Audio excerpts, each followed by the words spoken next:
A post on a Russian social media channel. A photo of eggs in a supermarket with the caption, "The price of these went up again. The government says we have economic growth. I guess the chickens are getting richer." It's a small, bitter joke that points to a huge contradiction. On state television, the picture is one of strength and defiance. But behind the scenes, both Western intelligence and even Kremlin-aligned analysts are warning of a medium to explosive risk of a systemic banking crisis. So what is really going on? To understand, we have to go back to 2022. When massive sanctions hit, most experts predicted an immediate collapse. Teams even compared the ruble's value to Robux, the currency from the video game Roblox. But the knockout punch never landed. Instead, Russia adapted. It aggressively rerouted its trade away from Europe and towards Asia, finding new buyers for its oil and new suppliers for its goods. And the state unleashed a machine to power the war effort, a strategy some call Military Keynesianism. It began consuming the country's resources to keep the economy running. This created an illusion of dynamism. Soaring defense spending boosted wages in industrial towns and injected cash into poorer regions via military salaries, shoring up loyalty.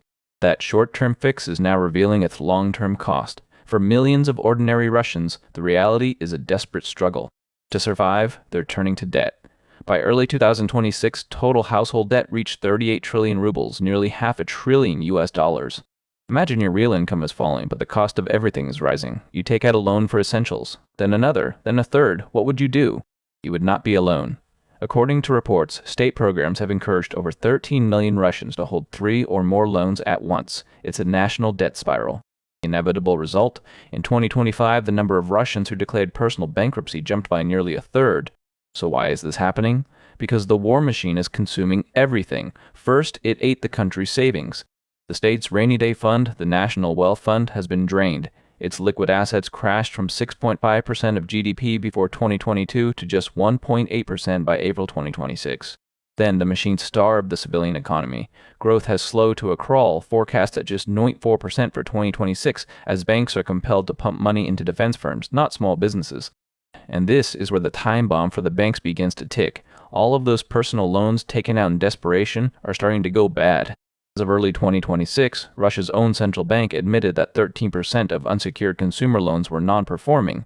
Some major banks saw that figure hit 15%. This is the number that has intelligence agencies on high alert.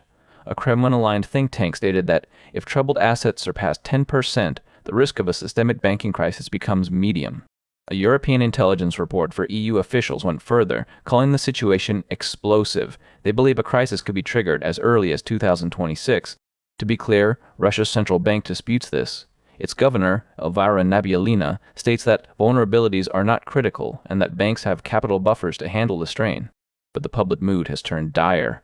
A June 2026 Gallup poll found 60% of Russians believe their local economy is worsening, the highest level of pessimism in 2 decades. The war, once a distant reality for many, is now their top concern. It's being felt in empty gas pumps after Ukrainian drone strikes and ever-rising prices. The state is caught in a trap of its own making. To stop the war spending is to admit failure and risk a deep recession. To continue is to risk the stability of the entire financial system. This has led to a desperate search for cash. The Foreign Intelligence Service of Ukraine alleges the Kremlin may be preparing to seize 3 trillion rubles from private pension funds. While that claim comes from a wartime adversary and is uncorroborated, it's plausible because Russia already froze pensions in 2014. It shows how few good options are left. So, Russia's economy isn't an illusion of strength, but an illusion of stability, paid for by a machine that eats the future. The war economy is a massive stimulus package, but it's financed by draining reserves and pushing millions into a debt spiral that now threatens the banks themselves. The key number to watch is that percentage of bad loans. If it keeps rising past the 10-15% mark, Russia's own analysts predict a crisis. The country's resilience since 2022 was real, but it was bought on credit. Now, the bill is coming due.